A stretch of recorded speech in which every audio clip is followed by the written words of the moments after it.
আমরা শুনবো ডাক্তার রাকিব বলুন। কত কথা ছিল বলিবার বলা হলো না, বুকে পাষাণ সম রহিল তারই বেদনা। নজরুল গীতি। আমি বেদনা পুষতে চাই না, কারণ অনেক কথা বলতে চাই, আশা করি সময় দিবেন। মাননীয় উপস্থাপক না বলে মাননীয় স্পিকার বললাম, সংসদের দিকে যাই।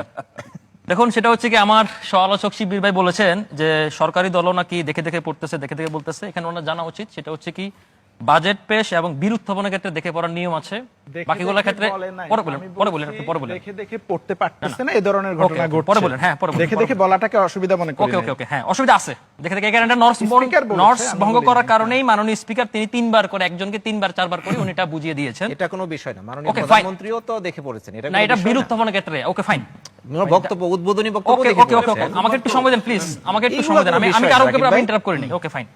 আরেকটা কথা হচ্ছে কি, আমার শিবির ভাই আমার একটা কথা বলতে উনি বুঝতে ভুল করছেন, যে সেটা হচ্ছে আমি কখনো বলি না যে সংবিধান সংস্কার বা সংবিধান সংশোধন করা যাবে না। আমি বলেছি যে সংবিধান যখন আপনি রাখবেন তখন সংবিধানটা সুপ্রিম ল, ওর সাথে বাকি যা আনবেন সব হচ্ছে সাপ্লিমেন্টারি বা কমপ্লিমেন্টারি।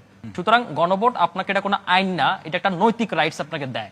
এবং আপনি কখনো জুলাই সনদকে মেনে আপনি কখনো একটা পার্লামেন্টকে বাইন্ড করতে পারেন। আমার কথা হচ্ছে সেটা, আমি জুলাই সনদের ত্রুটিটা ধরলাম, কারণ জুলাই সনদটা আপনি কতদিনে বাস্তবায়ন করবেন, কতদিন এটা রাখবেন, এখন এটার কোনো ক্লজ এটার মধ্যে নাই, এটা আমি তুলে ধরলাম। আর সেকেন্ড কথা হচ্ছে, আরেকটা কথা বললেন যে বিএনপির 1 নম্বর তার যে 31 দফা, তার মধ্যে 1 নম্বর ছিল সংবিধান সংস্কার।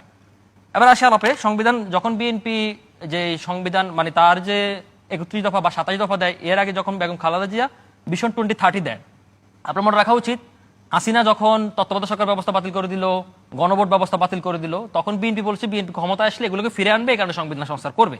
কিন্তু আমরা দেখলাম যখন হাসিনার পতন হলো, তারপর থেকে 55 সংশোধনী আংশিক বাতিল হয়ে যায়, যার কারণে গণভোট ফিরে আসে, তত্ত্বাবধায়ক সরকার ব্যবস্থা ফিরে আসে। তাহলে এগুলো দরকার পড়ে না, টেকনিক্যাল আলাপ। এবার সেই একাডেমিক আলাপ বা কিংবা লিগেল আলাপে আসে, তখন সেটা যদি ধরেন সংবিধান সংস্কার না সংশোধন, লিগেল টার্ম আপনি যদি সংবিধান সংস্কার বলেন, তাহলে এটা একটা হচ্ছে একাডেমিক আলাপ, একটা হচ্ছে পলিটিক্যাল আলাপ। এটা কখনো লিগেল আলাপ না। লিগেল আলাপ সবসময় সংবিধান সংশোধন। কিন্তু আমরা বলার ক্ষেত্রে অনেক কিছু যখন বৃহৎ আকারে যখন আমাদের পরিবর্তন আনে, তখন এগুলোকে আমরা সংস্কার হিসেবে বলি, কিন্তু আলটিমেট এটা সংবিধান সংশোধন হিসেবে থেকে যায়। আমি কয়েকটা উদাহরণ আপনাকে দেই। যখন বিধবা বিবাহ আইন বৈধ, সতীদাহ প্রভাবের কারণে আমরা মার্ডার কেসের আসামি হবেন, বাল্য বিবাহ নিষিদ্ধ, এই জিনিসগুলো যখন বড় আকারে আমাদের যুক্ত হলো, তখন এগুলোকে আমরা সংস্কার হিসেবে দেখি। ঐতিহাসিক দুটো উদাহরণ আপনাকে দেই। 1909 সালে মল্লি মন্টো রিফর্ম এবং হচ্ছে মন্টিগো চ্যাম্পসফোর্ড 1919 সালে। তো এগুলাকে আমরা ঐতিহাসিকভাবে সংস্কার হিসেবে দেখি। তো এক্ষেত্রে আপনি জনাব সালাউদ্দিন সাহেব, তিনি একজন লয়ার স্টুডেন্ট এবং তিনি সংবিধান সংস্কার কমিশন লিড করেছেন, তিনি এই জিনিসটা আর ভালো বোঝেন। এখানে আমার প্রশ্ন করতে হবে, বিরোধী দলের পক্ষ থেকে, জামাত বা এনসিপির পক্ষ থেকে যখন নানা ধরনের পয়েন্ট অফ অর্ডার অথবা সংসদে প্রশ্নগুলো রাখা হয়, সেটি অনেক জায়গাতে আমরা দেখছি যে আলোচনা পর্যালোচনা ছাড়াই সরকারি দলের পক্ষ থেকে সমালোচনা করা হয়। এটা কেন? না, আমি কোনটা আপনার বলুন। বিরোধী দলের জামাত এবং এনসিপির সদস্যরা যখন কোনো প্রশ্ন রাখেন সরকার দলের কাছে, সেই প্রশ্নের তাৎপর্য বা গুরুত্ব অধিকাংশ প্রশ্নের ক্ষেত্রে বিবেচনা না করে সমালোচনা করা হয়। এটা কেন? এটা আমার ক্ষেত্রে খুব বেশি চোখে পড়ে না। যদি করে থাকে এটা সরকার দলীয় লোকজন, তারা হয়তো ভালো ব্যাখ্যা দিতে পারবে। বাট আমি এই আলাপগুলো যেহেতু আপনি সংসদ অধিবেশন দেখেন, ডেফিনেটলি দেখি, আমি সবার দেখি, সংসদ অধিবেশন দেখি। আমি ফরেন সার্ভিস একাডেমি যতগুলো মিটিং হয়েছে, এগুলো লাইভ চলেছে, আমি প্রত্যেকটা অবজার্ভ করেছি, দেখেছি, আমি এটা নিয়ে আর্টিকেলও লিখেছি। আমাকে একটু বলতে দেন। বলুন। হ্যাঁ, তারপর হচ্ছে ধরেন এক্ষেত্রে আমরা বলি যে সংবিধানের যে সংবিধান সংশোধন, এটা একেবারে লিগ্যাল টার্ম। লিগ্যালি গেলে আপনার ওইভাবে যেতে হবে। আর সংস্কার আমরা বলার জন্য বলতে পারি, একাডেমিক আলাপ, পলিটিক্যাল আলাপ গেল এটা। আরেকটা কথা হচ্ছে কি, উনি অনেক কথা আনলেন সেখানে আরেকটা হচ্ছে কি, আমরা মবের সংস্কৃতির কথা বলছিলাম। তো দেখুন, মবের সংস্কৃতির ব্যাপারে ডেফিনেটলি মবের সংস্কৃতিটা এখনো রয়ে গেছে। আইন শৃঙ্খলা পরিস্থিতির উন্নয়নে যথেষ্ট পরিমাণ জায়গা রয়েছে এবং একটা সরকার রয়ে গেছে কার কারণে? বলতে দিবেন একটু, বলুন। বলতেছি, একটা সরকার কতদিন পারফর্ম করবে কিংবা কতদিন তার জনগণের কাছে গ্রহণযোগ্যতা রাখতে পারে, দুইটা প্যারামিটার, একটা হচ্ছে তার ইকোনমি আর একটা হচ্ছে তার আইন শৃঙ্খলা পরিস্থিতি। এবং আমি মনে করি যে এই সরকারের সাফল্য ব্যর্থতা নির্ভর করবে এই দুটোর উপরে। সরকার এই দুটো জিনিসে সবসময় ফার্স্ট প্রায়োরিটি রাখা উচিত, প্রায়োরিটি বেসিসে। আমি একটা কথা বলি, আমাদের অনেকগুলো মব হয়েছে, তার মধ্যে 4টা মবকে আমরা দৃষ্টান্তমূলক স্থাপন করতে চাই, যেটা সবচেয়ে বেশি আলোচিত ছিল। একটা হচ্ছে কবর থেকে লাশ পুড়িয়ে ফেলা, একটা ময়মনসিংহে দীপুচন্দ্র দাসের লাশ, থার্ড হচ্ছে প্রথম আলো daily star Chhayanaut Udichi Indian উপ হাই কমিশনার অ্যাটাক করা, 4 নম্বর হচ্ছে সর্বশেষ কুষ্টিয়া, যেটা সম্ভবত এই সরকারের আমলে হয়েছে। আমি পূর্ববর্তী 3টা একটু আলোকপাত করি। সেখানে হচ্ছে ধরেন রাজবাড়িতে কবর থেকে লাশ তুলে ফেলা, সেখানে ইমান আকিদা রক্ষা কমিটি নামে, তৌহিদি জনতা ইমান আকিদা রক্ষা নামে তারা সামনে ফ্রন্টলাইনে ছিল, এবং সেখানে জেলা জামাতের আমির নুরুল ইসলামের সংশ্লিষ্টতা পাওয়া গেছে। দীপুচন্দ্র দাসের ক্ষেত্রেও এখানে জামাতের অনেক সংশ্লিষ্টতা পাওয়া গেছে।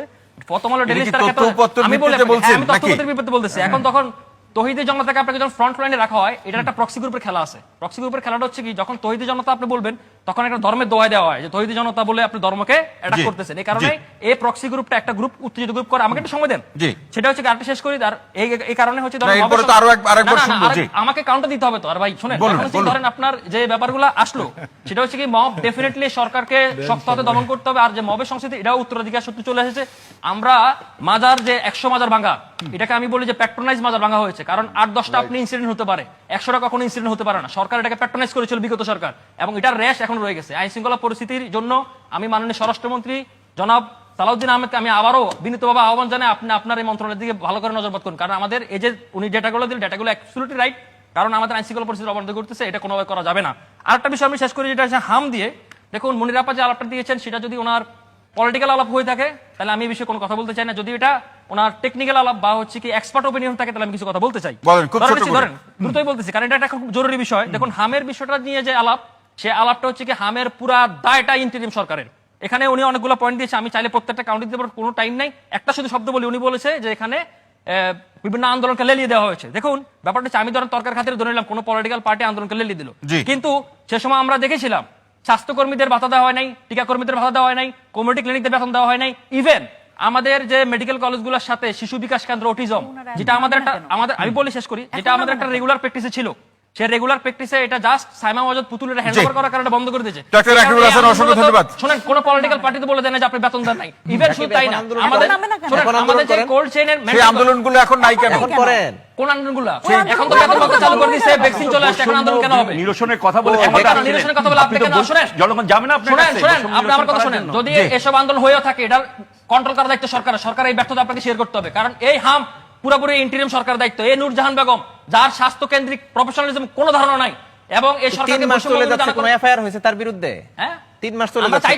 আমরা চাইতো সরকার কই, কোনো FIR আমরা করে না। আহ্বান করছি। আপনি এফআইআর করার প্রয়োজন হলে আপনি করেন। আমি আহ্বান আমাদের করছি। সরকার করবে না, আমি সরকার আহ্বান দায়িত্ব করছি। থাকে না। শুনেন, সরকার করবে তো। শুনেন, সরকার এখন হামের যে ক্রাইসিসটা এটাকে মেইনটেইন করতে সরকারকে খুব হিমশিম খাতে হচ্ছে। কারণ হচ্ছে কি মাত্র 34 দিনের ব্যবধানে সরকার 98% জি, ডাক্তার রাকিব ভাই, হামের আওতায় এনেছে। অসংখ্য সুতরাং ধন্যবাদ। এটা আরো শুনেন। একবার সবাইকে শুনতে ওকে, চাই।